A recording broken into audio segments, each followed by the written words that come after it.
everyone. So today we're gonna do a different kind of video. We're gonna do the ultimate guide for beginners for Sarah J Maas books. They're there. I have read every single book that she's put out, but the Catwoman one, but that doesn't count. I get asked quite often the reading order, what should I read first? So I thought I'd do like a whole video based on what kind of reader you are. Then you're gonna get a different kind of order. The order for Throne of Glass, the order in which series you should read first, second and last, very brief plot summaries, like, and the tropes in each series, the whole thing, the ultimate Maasverse guide. Okay, start with saying all the books that she wrote and what order she published them in. Her first series was Throne of Glass, second series was ACOTAR, and then third series was Crescent City. Throne of Glass is a complete series. It's finished. ACOTAR and Crescent City, they are not finished. They're still going. I recommend reading these three series differently based on what kind of reader you are.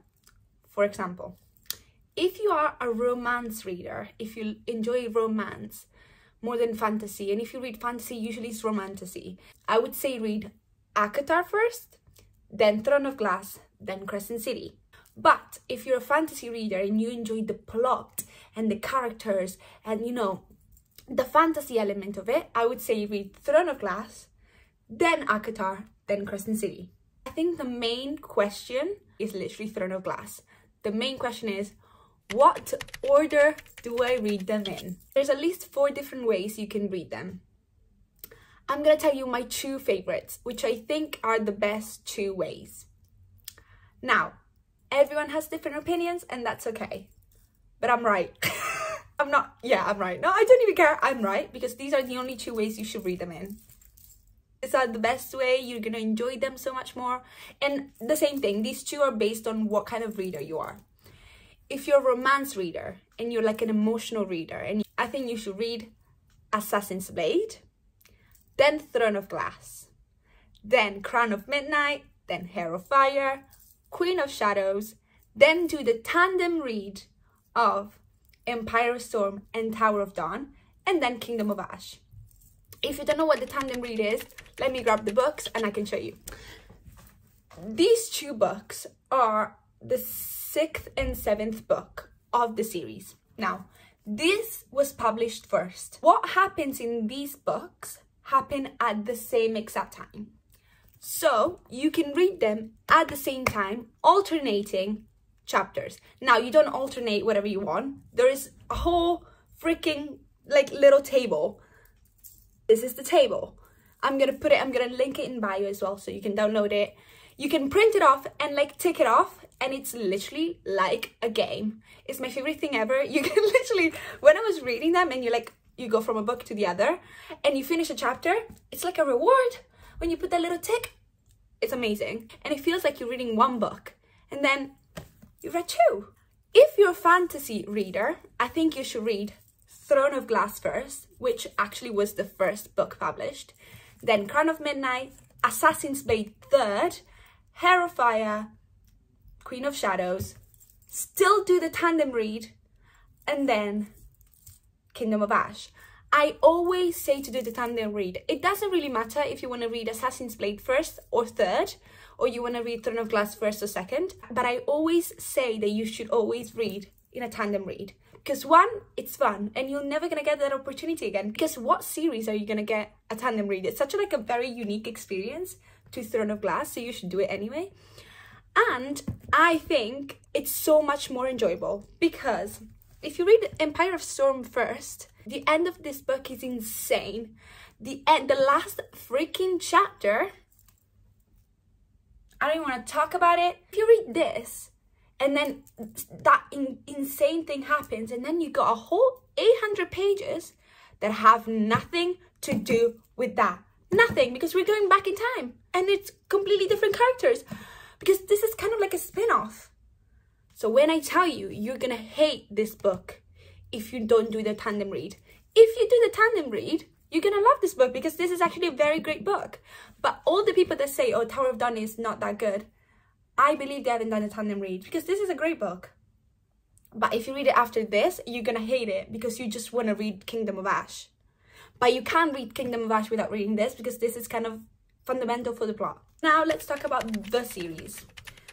Let's start with ACOTAR, which I believe it's the most known one, especially on TikTok. On BookTok, it's literally one of the most famous BookTok books ever. If you like romance, you're gonna freaking love ACOTAR. There's no way you won't. It's spicy. All three of this series are spicy. The only one that isn't that spicy is actually Throne of Glass. Like the first 4 books, there's not spice, but then there is in the last. So the first half, it's not spicy. The second half, it is. So none of these books are YA books. ACOTAR is a bit of a, some people say it's like a Beauty and the Beast retelling. Now, yes, but no. And if that's the plot, that's just the plot of the first book. Sorry, they're falling. Let me put them on the floor. The main tropes in the ACOTAR series are enemies to lovers, enemies to lovers, enemies to lovers. There's 3 enemies to lovers. I can't really tell you much without spoilers. There's war. There is, you're gonna laugh because it's funny at times. You're gonna cry because it's sad at times. It's very found family, very found family. I think that's the main thing. Like there's this like group of people that love each other so much and you love them just as much. It's a world where there are fae and humans. Farah, which is our main character, is a human. She's a human girl. She's 19 at the beginning of the first book, I believe. She does something that gets her in trouble and she breaks a treaty that is between the fays and the humans, and now she's forced to live with this guy called Tamlin in his court. He's a High Lord, but there's a curse going on, so she has to break this curse. And to break this curse, good luck to her. So it's kind of like Beauty and the Beast, now that I say it out loud, but it's just the first book. One thing that I'm gonna say is, if you only read the first book and you're like, yeah, it was nice, but it wasn't like this great thing that everyone talks about, read the second, okay? You don't get to have an opinion on ACOTAR until you read Mist and Fury. Please trust me. I love you. I'm doing it for you. Trust me. So that's ACOTAR. Very, very like short because I can't really tell you much about the second, third book because I don't want to spoil or anything. Let's talk about Throne of Glass next. So Throne of Glass is my favorite series out of the 3. It's an epic fantasy series. More than ACOTAR. ACOTAR is like romance with fantasy. This is fantasy with romance. I think Throne of Glass is more about characters, more about the plot, more about little details that were in the first book. They're gonna come back in book 7. It's so beautiful. I love it so much. I have cried and I've laughed and I've... Throne of Glass is a bit slower to get into, I believe. So I think the first 3 books, no matter what order you read them, they're a bit slower than the other 5. I think you should not have an opinion on Throne of Glass until Heart of Fire, okay? Read Heart of Fire and then we talk, okay? I know it's kind of a lot of books, but the first 3 books are not long at all. They're normal length books. The rest, they're extremely long. I'm not even gonna lie to you because the last book, Kingdom of Ash, there is 1,000 pages, almost 1,000 pages.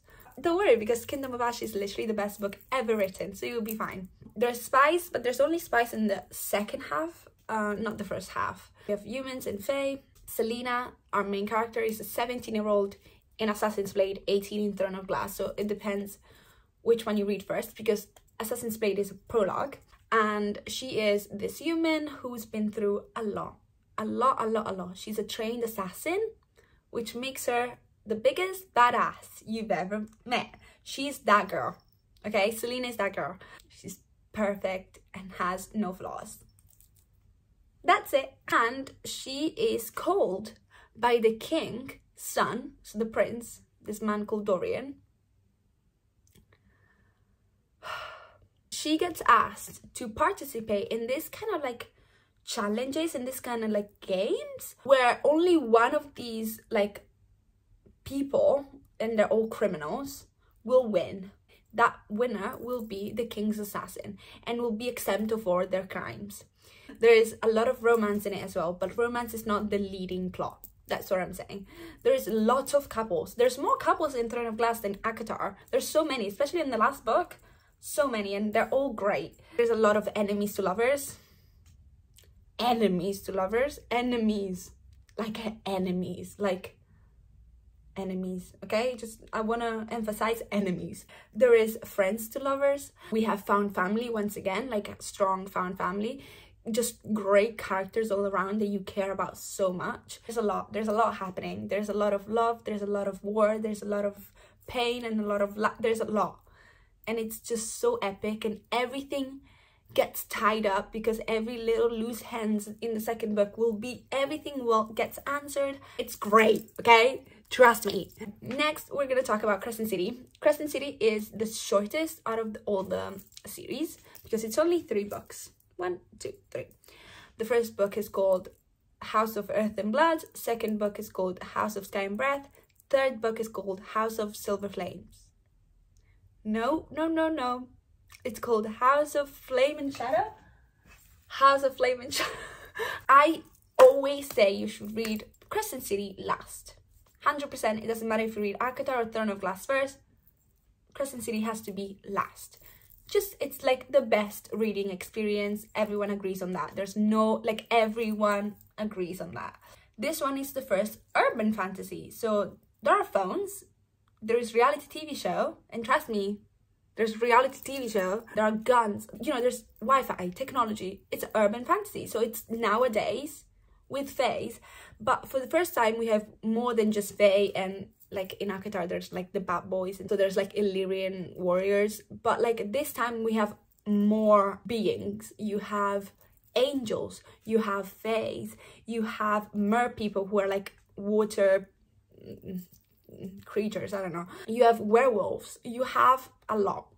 I believe that the first book in Crescent City is the best first book in every series. I think it's the best introduction to a series of all of her works.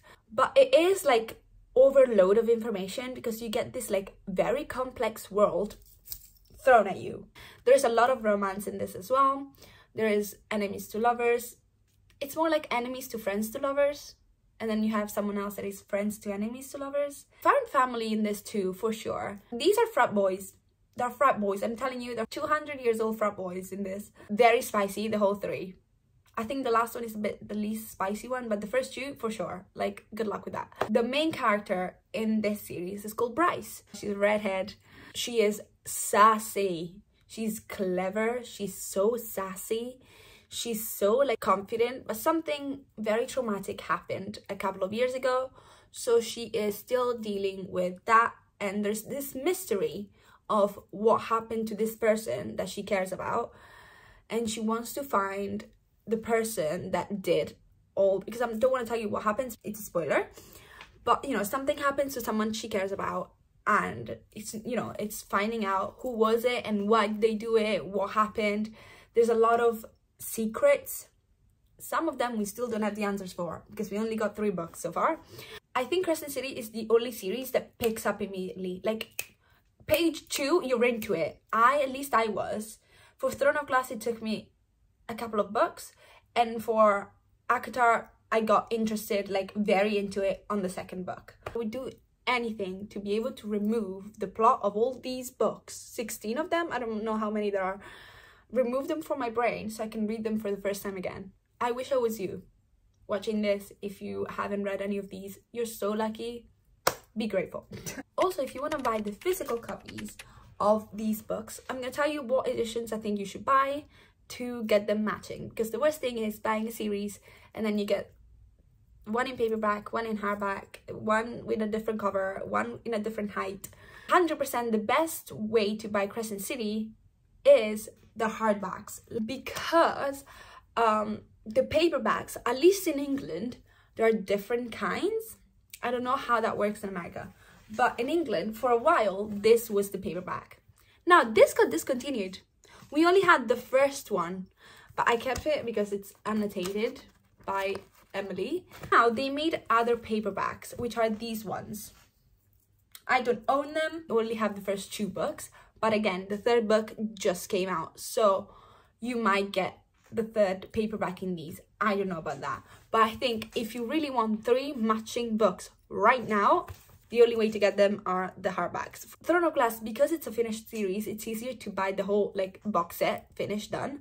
I own the old copies, which are these ones, the one with the people in the front, but they're kind of iconic because they're so like the OG one in the UK. There's others in the US, but now in the UK they did these new ones, and then there's the hardbacks as well. So really, Throne of Glass, you just pick one of the editions you want and then you can buy the box set. These are the famous ACOTAR like covers. I feel like everyone, when thinks of ACOTAR, they think of these colors in this order.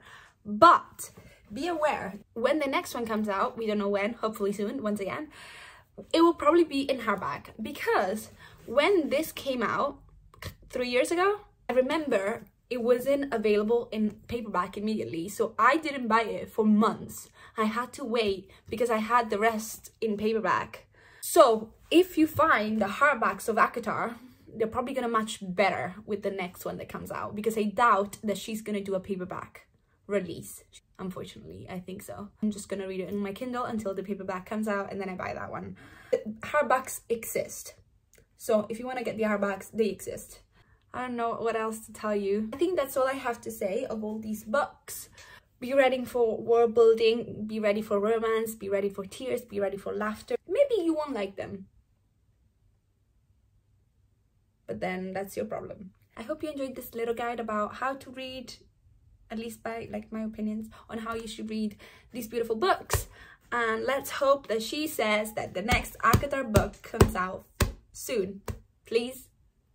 Thank you so much for watching. I hope you have a great rest of your day, and if you want to like and subscribe, sure, why not? I love you. Ciao. Oh my god, my books are falling.